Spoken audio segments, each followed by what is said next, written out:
Well, hello guys. Noob DM Ariel back with you with another video. This beautiful Saturday afternoon. It's kind of cool weather here in Northern California, and today um, I'm going to continue the series on the comparisons between the dragons at a later time because I have been kind of working on hoping and wishing that I somehow can in 2022. One of my goals is to organize a really old school campaign, even if it's online, um, because I have been playing DDO. But to be honest, Dungeons and Dragons Online, the video game, the MMO, although it's good, it's a poor substitute for actually being across the table and DMing and playing with other people.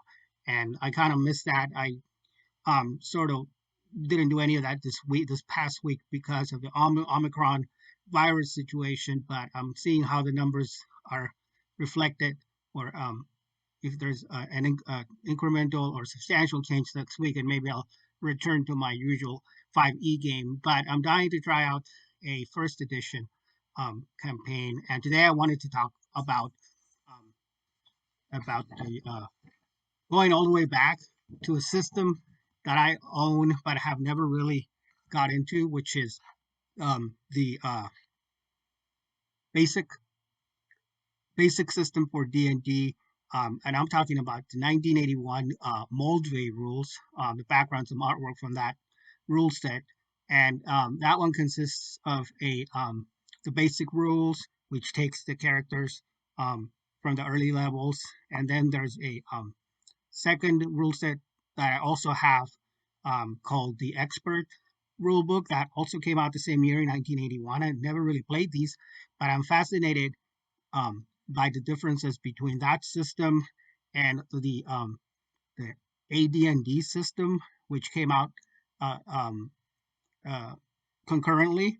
So people either play AD&D First Edition, or at the time they were playing this Dungeons and Dragons basic game, um, and it's not to be confused with the 1983 basic because there was an update to it. First, there was the home set. This gets kind of confusing, but the history of it is that came out with a home set, which did really well um, with the middle age and the high school and the younger set of players, and they wanted to capitalize on the popularity of that edition. And then they came out in 1981 with a revision of homes, which is commonly known as the basic rule set, or BECME for short, which stands for Basic, Expert, Master, Immortal, um, Companion, Immortal. Basic, Expert, Companion, Master, Immortal.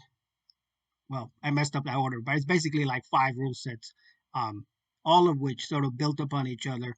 And as characters progressed in level, they were able to use the expert rules and move on to that. And this was, like I said, going on at the same time as Advanced Dungeons and Dragons, which is a completely different system, which is first edition, known as first edition today, even though it technically is not the first edition, but that's what we refer to it, because this BECME and this basic set and this basic edition started the whole thing.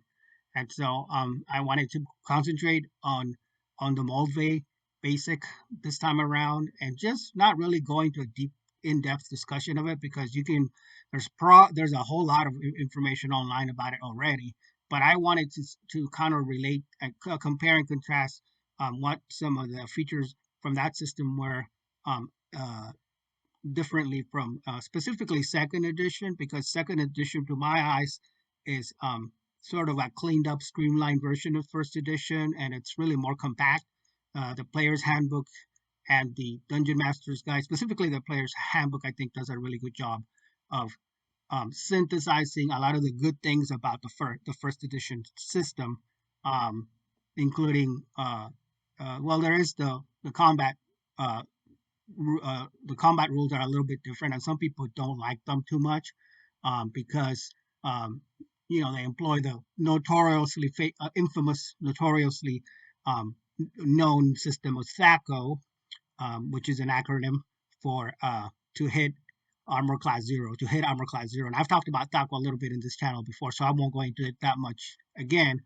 But basically, it was not a popular combat system. People thought it was too complex or unwieldy. I don't think so. I've actually um, read up on it and studied it, and it's not that hard. I mean, it's basically just a little bit more math involved than what they presented. First edition also had THAC0, but the THAC0 was not called THAC0. It was basically a bunch of attack tables where if you were a fight, depending on your class, if you were a fighter, if you were a warrior or whatever you were, whatever class you were using, it had its own attack table that you could roll and basically check for bonuses and adjustments there. And that system actually is very similar to what's in the Moldvay Basic, except the Moldvay Basic said simply it's pretty simplified, and I'll go over that maybe later. But right now I'm going to focus on the classes and the character, because the character, one distinctive characteristic about this, which I find it kind of charming, old school, is that this system, there were no separations. It was the first time where when they started out, there were no separations from the different races as well as the classes. At least not initially, not in the Moldvay rules. In the Moldvay rules, you had basically, if I'm not mistaken, we 6 different classes, and so the humans could play fighters, and they could be clerics, and they could be thieves, and they could be uh, thieves, fighter, cleric, and magic users. They didn't call them wizards yet; they were magic users. And then you had what they called the demi-human races, which or in this case the demi-human classes, which were the halflings, the elves, and the dwarves. So basically, it's not 6, 7 classes altogether. My bad, 7 classes, um, including the demi-humans. So the humans could play those 4 different classes, and then if you wanted to play an elf, or you wanted to be a dwarf, or you wanted to be a halfling, then you could choose those, but you wouldn't have the benefits of the other classes. So you couldn't have like like a dwarf cleric, for example, which is what I have played in 5th edition in modern system. Um, if you were a cleric, you were a human. You were basically automatically a human. So that's a significant departure from some of the later editions, which had more of a diversity in the class system. Okay, so here we go with the classes in the classic Moldvay set from 1983. The character classes, as I mentioned, there were 7 of them. We had you starting with the clerics. Basically, I think what's significant about the cleric class is the cleric is the he has a prime requisite, which is wisdom, and that has carried on to later editions of the game. By the way, in 5th edition, wisdom is still the primary stat that you need to be a cleric, or you get bonuses for having a high ability, wisdom ability score. And in Moldvay, a wisdom score of 13 or greater gives the cleric a bonus on extended experience points. On earned experience points, which is a little bit different than other editions. Basically, if you have that high wisdom score, then you get a bonus when you get a little bit chunk of bigger experience, as I understand it. Um, there were some restrictions for the class. Basically, I thought this was interesting, and if I was homebrewing a game, I think that I might, um, if I was running a game, I should say a campaign, I think I might homebrew this rule because it doesn't seem to make a whole lot of sense. A cleric may only use a weapon without an edge, such as a mace or a sling. They were forbidden to their religious beliefs forbid them to use edge weapons such as swords and arrows, which is not the case as we know in uh, like modern editions. Because in 5th edition, you could have a cleric that's a member of the that by second level gets a domain, picks a domain power, and there's all kinds of domain powers that you can choose from if you become that second level cleric, and one of them is the war domain. So I don't think there's really restrictions in the war domain. I could be wrong. I mean, I'd have to double check, but I'm pretty sure that you can use um, edge weapons in fifth as a cleric. If you guys disagree or no, you can leave a comment. Leave me a comment in the comment section and clarify. But I'm pretty sure that's the way it works. But back in the day, that was a restriction of the cleric class. And then the notable thing about the class is the special abilities, of course, where we had clerics are very helpful against undead monsters.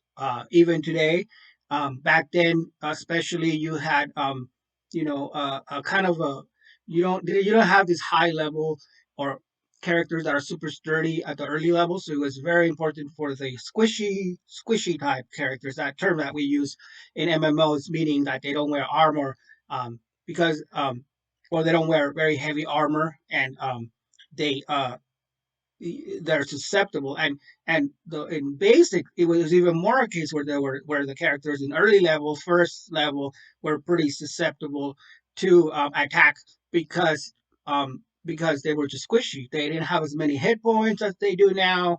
The monsters usually could attack in droves, and so if you were a cleric, you could be you would stay back. You had in the early levels, you didn't have a lot of spells to choose from, so you didn't want to be up in the front taking damage, because you could die and rather quickly. But the good thing is they have the special ability where they can turn back the undead. So when a cleric encounters an undead monster, he or she may attempt to scare the monster instead of fighting it. And so there's a whole table for clerics, depending on their level, how many undead monsters, like zombies and ghouls, they can turn back with their special ability to turn back the undead. And um, so you roll for the number of monsters that you turn back using this ability, and if you're successful in your rolls, the monsters will run away for a time. I mean, they can come back, but they'll run away from you. So that was cool, a cool ability. In fact, the book says if a cleric is successful at turning um, some or all of the undead monsters, the player rolls the given number on 2d6, and then some of the undead monsters are turned. So it was pretty simple system, which is kind of what I like about it too. It's not very complex. You roll 2d6, you check a chart, and then it tells you how many of the monsters you turn away with your special cleric ability. Um, the other ability that the clerics have besides turning the undead was well, that's the main one. The other ability they have is the spells, of course. They can go ahead and use their varying spells, and the book does go into some of the spells. The messed up part about it is that at the early levels again, the clerics are not a very powerful class, so they don't really do a lot of damage in combat, and their spells are pretty weak. I mean, they get more powerful, or they get a bigger array as they level, but in the beginning, again, they don't have a lot of power, so they have very few spells at their command. Um, so that's one drawback, but it's still kind of a fun class. Now to talk about some of the other classes. Let's see. So we got the clerics, and then you could be a dwarf, which is again, if you're a dwarf, you're not you that's your class. Your race in this edition is basically your class. So dwarves, some of the significant parts of their playing that class is that they're sturdy fighters and especially resistant to magic. So they have better saving throws against magical attacks, which is still the case now. Like a little bit less emphasis on it today, but I do think that especially back then and into later editions of Dungeons and Dragons, first edition, and so on and so forth. If you're a dwarf, you are going to be especially resistant to magic.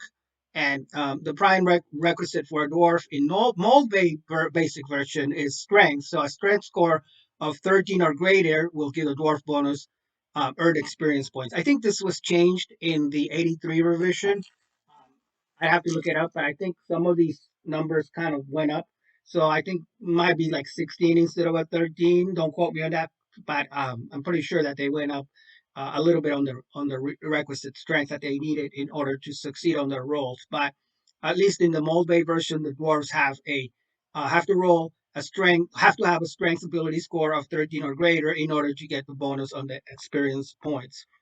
Um, the restrictions for the dwarves is they can use any type of um, weapon, but they can't use longbows or two-handed swords, and that makes sense because they're sturdy, but they can't really control these two-handed swords, which are meant for other classes to have to be better, to be adept, or be more proficient with.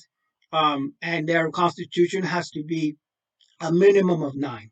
So that's pretty easy to achieve on a d20 roll. But if you're under 9, then you can't be a dwarf, unfortunately. You have to pick another class, which is a bummer.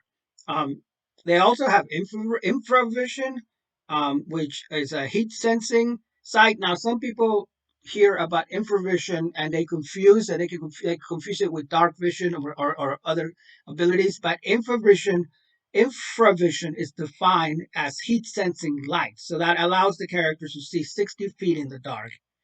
They're also expert miners and are able to find slanting passages, traps, shifting walls, new construction 1/3 of the time.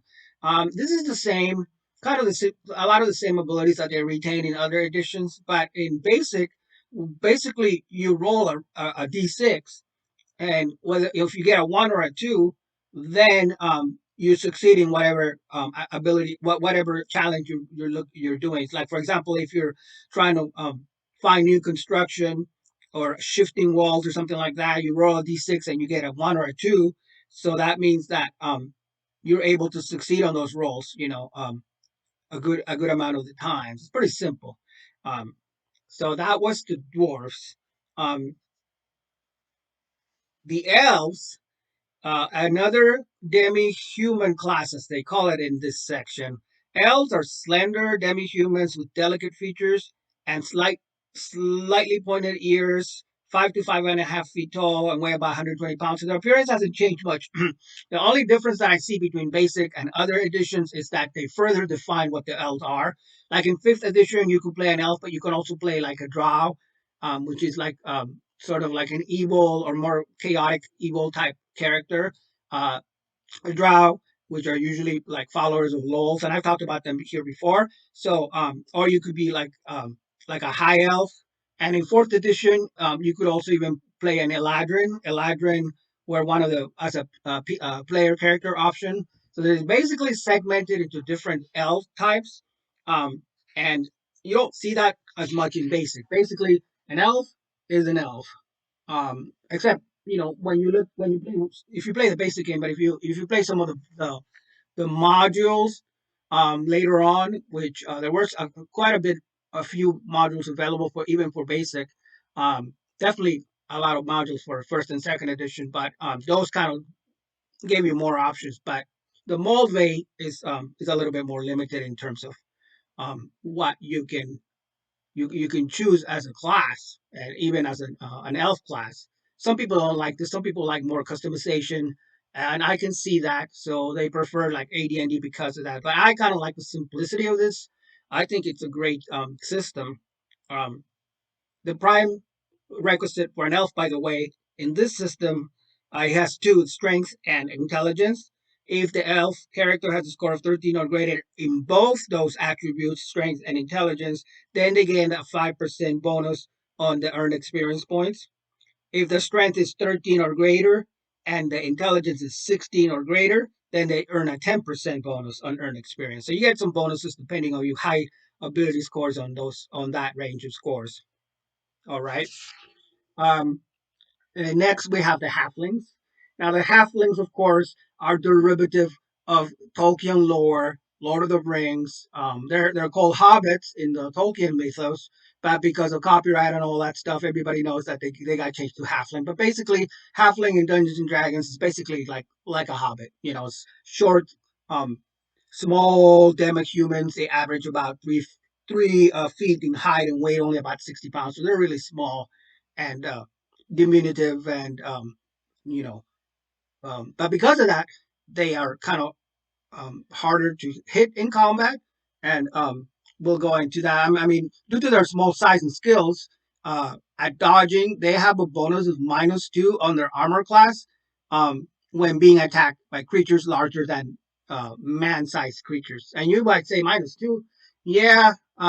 Another thing, another attribute of both basic and first edition, and I think all the way up to second. I think they changed it in third, but the early editions of the game did not have the ascending class that we're used to in the modern versions, but it was a descending armor class. So you started off at the base with a 10, and it went down from that. And if you have like a magical armor or magical attributes on your equipment, it would be like the negative numbers. So like -3 armor, -2, -1, a really good protective armor versus like 10, which is like average. You don't have any armor, just maybe just wearing street clothes, and it goes up from that. So that's why it says that in combat, because of their size, they're hard to hit. The halflings will have a -1, what is it, -2 bonus on their armor class, which is really good. And then they are very accurate with missile weapons and gain a bonus of +1 in addition to dexterity adjustments on their to hit rolls when using this missile weapons. That means like crossbows. That means like it's not a melee face to face fighting style, but if you're shooting a bow and arrow or you're shooting a crossbow or something like that, this early editions refer to them missile versus melee, and we retain the melee terminology in modern times, but we kind of went away from calling it a missile attack. But it's like now we call them ranged attacks. So it's like the ranger has a range attack. He can fight melee as well, but mostly they prefer to do range damage. So that's all that means. But that's what the bonus that this edition gives the being an elf. So being a halfling rather.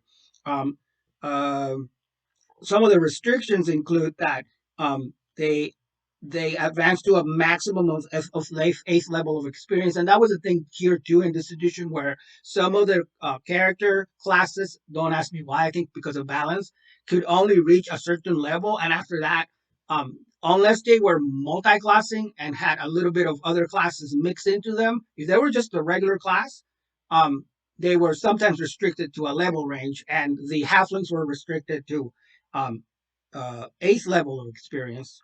Um, Although, like they could use any type of weapon on armor, which has been cut down to their size. So as long as it's prepared for them, they can use it. They don't have restrictions on weapons like some of the other classes, and they cannot use. But they I take that back. They can't use a two-handed sword or a longbow, but may use a sword or short bow. So basically, it has to be appropriate to their size, and so they'll be proficient with it, which makes sense because they're small. Um,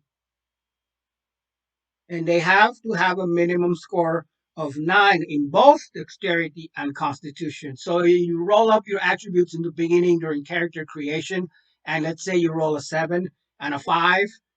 You roll anything under 9 or 7, you cannot be a halfling because you have to have those are requirements for that class. And then we come to the magic user and the thieves. Magic user and thieves are the last two classes in Moldvay. Magic users are basically all humans. You can't be a magic user and be like an elf or something else, which kind of again is it's kind of restrictive, but that's the way it was. Magic users are human who, through study and practice, have learned how to cast magic spells. So they're basically wizards, but they didn't have the until second edition. I think is when they came up with the illusionist and sort of the subgenres for spellcasters, other than the cleric. In Moldvay, you were restricted to casting spells if you were a magic user or if you were a cleric. Um, and that's it. So you don't have a lot of choices if you want to be a spellcaster. But magic users um, are can be pretty powerful, except that in the lower levels they're not. Again, they're another squishy class. And what sucked even more was that they only had spells when they reached level 2. After level 2, they could have spells, if I'm not mistaken, and because they had way more experience. The theory was, well, you have to have 2,500 experience points to be level 2 as a magic user, and if you're level 1 just starting out, you don't have enough experience to cast a spell. So what do you do? So that's the thing. I think you have one. Yeah, well, you have one first level spell, and then that's it. The rest of the time you have to stand back until you let the other members of the party do the dirty work, and you're sort of dodging attacks. So again, they're not good in the lower levels, and that's one of the drawbacks. But they get way more powerful, a longer list of spells to choose from as they go up in levels. Um, so that's pretty much the magic users in a nutshell. It's pretty basic. You're a spellcaster, but you need to be second level and above to actually do some damage, and or to actually use some more powerful spells. And then finally, you got the thieves. They were known as thieves, which is great. Later on, and later on, I think in or around the same time, concurrently, went on the other system like Advanced Dungeons and Dragons. You had your thieves, but you also had your sub genres of thieves, like an assassin. And because of the '80s scare. They sanitized the game rules, and by second edition, the thieves were gone. I mean, they were still there, but they called them rogues, and we still call them rogues today. And I think in second edition, or whatever edition it was that they rebranded them, you didn't have the same type of feeling that you had from playing a thief, because a thief was had to be a specific alignment. It couldn't be like a lawful, obviously, couldn't be like a completely lawful good character, because they're thieves. It's in the name, and they're trained in the arts of stealing and sneaking around. They were also the only characters that could open locks and find traps without using magic to do so. Basically, the same goes today as a rogue character who does a sneak attack, but is also good at finding traps. I know. The prime requisite to play this class in Moldvay is dexterity, which makes sense. A thief with a dexterity score of 13 will gain a bonus on earn experience. Now, the restrictions was that they used four-sided die um, to determine their hit points, so they didn't have a lot of hit points to begin with, like a fighter, um, and they could not wear anything more protective than leather armor and may not use a shield. They can, however, the good thing is they can use any weapon, so they don't have any restrictions like the other classes on ranged weapons, missile attacks, or um, melee. They can use anything they want, except for a shield, and they can't really use a lot of armor because the thinking is they have to be, if they're wearing a lot of armor, it's going to restrict their movement, and their dexterity is pretty high. Um, uh, 13 or higher in order to even play the class, because you got to sneak around, you got to move around. So if you have armor on, it's not gonna work. You're not gonna be as adroit at moving around, being flexible, sneaking around, that type of thing. So that's basically all here in the basic rule book for Moldvay. And I don't want this video to be exceedingly long, but I just wanted to give kind of a taste of the classes. And the next part, I think I'll talk a little bit more about the experts rules and how that changed or what that added to the game. It came out around the same time in 1981. And also, if you're a fan, I love this old system. I mean, I can't wait to run a campaign with an old system where you have some of these the class restrictions. I'm not crazy about, but I do like the fact that there's a lot of flavor to it, and there's stuff that makes it seem more of a dangerous system than fifth. One of the things about that I don't like about fifth edition, and many people have criticized and don't like either, is the fact that you're pretty powerful as a character. Fourth edition was the same thing. You had powers right off the bat because you had your daily powers, your encounter powers. It was kind of like a video game where you had all these powers that you could use all the time. So it didn't matter if you were like a wizard or a magic user and you were low level, you still could do something. And some people like that. Some people don't like it. I'm of the belief that it would be fun to play the old system where the world was uh, kind of, it seemed like the characters don't start off super powerful, and there's more risk to playing the game. There's more of an opportunity for role playing with the diplomacy. I think trying to not just not just combat every time, and you can overcome combat. Some of the things I hate or I don't like about fifth edition that I played, I've seen so far, and maybe you can disagree with me, but some of the things I don't like about the modern system is um, when you're in combat, everybody gets a role to play. The fourth edition was kind of the same thing, even worse, but because you had those wide range of power, but you don't feel like you're all the time like you're in danger because A, you're gonna get a short rest and a long rest, so you're gonna recover hit points faster than in the older editions. B, there's no attacks that are gonna be super devastating. For example, in the first edition of D&D and even in basic, you have your clerics the ability that I talked about to turn the undead, and you really that really comes into play because vampires and undead, um, especially vampires, they can drain your levels. It's like I don't that doesn't happen in fifth edition. You come up with a vampire, get you you think twice before attacking that creature because you're gonna lose levels and you're gonna have to go down. This is kind of the same concept of like the early MMOs like EverQuest, where you could die, and if you died, you lost all your experience, you lost all your gear, you lost everything. I don't think that happens in basic. You just die, but it kind of sucks in the old MMOs like EverQuest because it was designed, I think, with some of the D&D rule sets, the early rule sets in mind. And so if you died in EverQuest, you had to go all the way back to where your body is and do what they call a corpse run and try to recover your corpse and revive it somehow with magic or whatever means available or other members of the party. Nowadays, games are a little bit more complacent, I think. In World of Warcraft, for example, you die is no big deal unless you're playing the basic what do you call it the classic version where it was a little bit more dangerous and pulling a bunch of mobs would attack you and kill you, and then you would have to go back to first level, which sucks. But or not really go back to first level, but you lose a significant amount of XP. Same thing for Dark Age of Camelot, Dark Age of Camelot, and some of the older games, which was great, I think, because it made the world seem more dangerous. And I think that's one of the appeal that people have to the hardcore classic now in WoW, and one of the reasons people still play some of these older um, RPGs because that feeling of danger in the world. If you play a PvP game, for example, it's the same thing. I don't like PvE servers as nearly as much as PvP because, you could get PK'd, and there's always a chance of getting PK'd. Um, it makes it more fun, I think.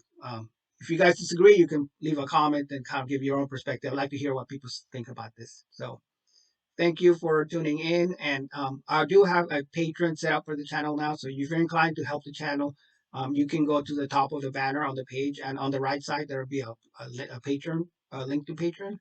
Um, but until next time, I hope that you have a great day, and thank you for tuning in to the New Being channel.